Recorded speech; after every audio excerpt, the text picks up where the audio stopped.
One of the things I love is when I run into a purely hateful character. A character who exists to drive nothing but hate.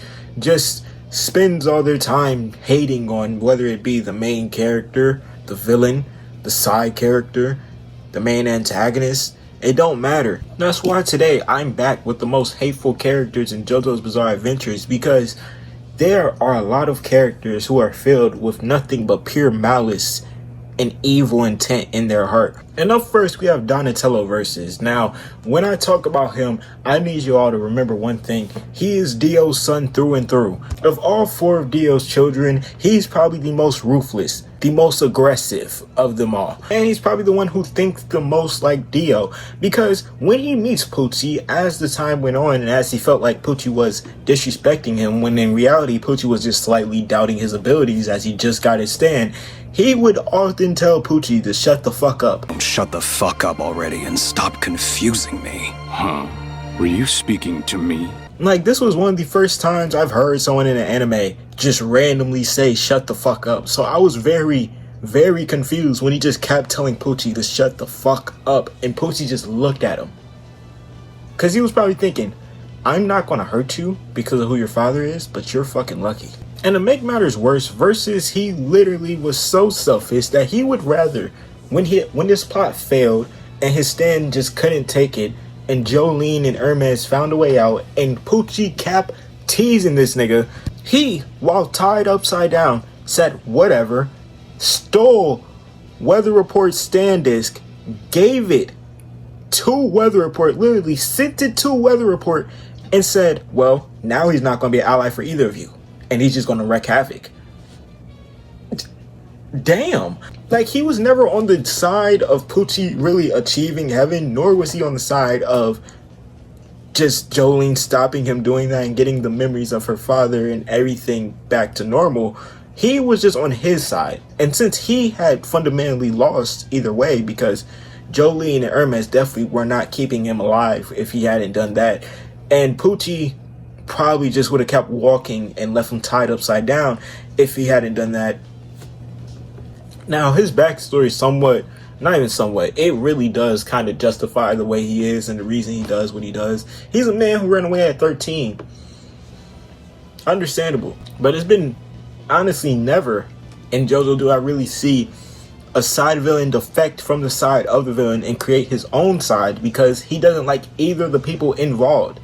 The only time I really saw that was with La Squadra, but they were at least valid in what they were doing.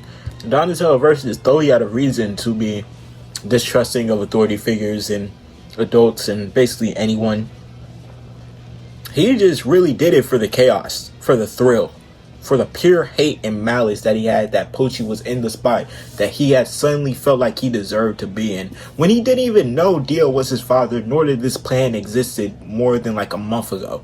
Up next, we got Steely Dan.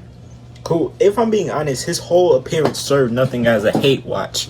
He spent the entire time baking niggas, playing niggas, extorting niggas. Like, the first time we see him, he's a kebab salesman and threatens to sell, or tries to sell the kebab for 1,000 yen. Joseph haggles him down to like 425. And he still comes out on top because usually he sells it for like 125. Like, every move he makes in this part, in the little section he's in, is just hate.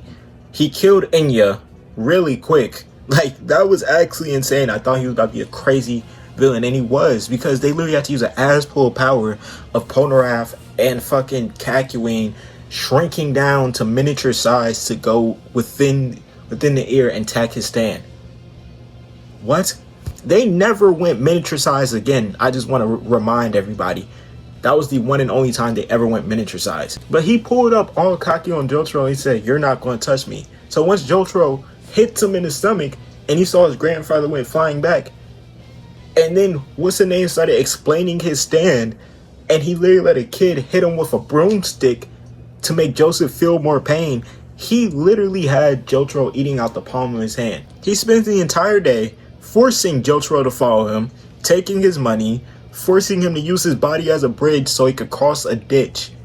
Do you know how disrespectful it is for a man to use your body as a bridge? Wiping his shoes on Jotaro and just having Jotaro wipe his shoes, and more things. like stealing, making this nigga fake steal. Like when it comes to hating and hate watching, peak. Honestly, Steely Dan was like top 5, maybe top 2, because he did it in a way that I don't think had been done before. He was hate watching to an extreme. Nigga, you are a bridge for him. Do you know how sick that is, a bridge? But to end it off, we have to talk about Vanilla Ice. When it comes to hating and glazing, like if I ever were to theoretically make a series about all the JoJo characters that glaze other characters, Vanilla Ice would not only be at the top of that list, but when it comes to hating, he's also close to the top because, bro, anyone who opposed Lord Dio, his hate was damn near palpable. You could cut that bitch with a steak knife. It was in the air so much. His words, anytime he even spoke to Polnareff or Iggy, was pure malice and evil intent. He called Iggy a dumb mutt with no intelligence, and he was kicking his dead body, I'm pretty sure. If I remember correctly, either Iggy wasn't dead yet or he was almost dead. But I do know throughout that fight, whenever he got close to Iggy or injured him at all, he was just hitting him straight up. I'm just sitting there thinking like, man, you cannot love Dio that much to the point where this is your life. This being your life, you living a normal life before you get into this point, and then randomly deciding one day, you know what?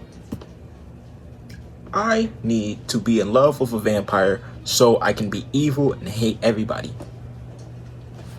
Like, this was Dio's most ruthless, evil mercenary. His real life right-hand man. The one that Dio probably could have called on for anything. He only lost because Dio made him a vampire. That's the crazier part. Well, I can't even say that because throughout the fight, he was taking extreme attacks and tanking them like it was nothing because he was a vampire. So you might be able to say that like he only survived that long was because he was a vampire. Like I literally just read something about Vanilla Ice saying he was shown Dio. Like Iggy made a cheap copy of Dio using his sand. And after he destroyed it, he was so vigorously angry that he had to destroy his lord's image in self-defense that he left Cream and started beating Iggy up with his bare hands. That is a different level of malice and intent. By that point, I'm surprised he didn't just pick Iggy up and start strangling him just like this.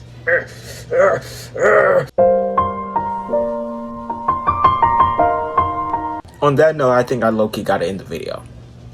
Yeah, if you like the video, make sure to like, comment, subscribe, and we're on the road to 5K, so anything helps. And until next time, peace.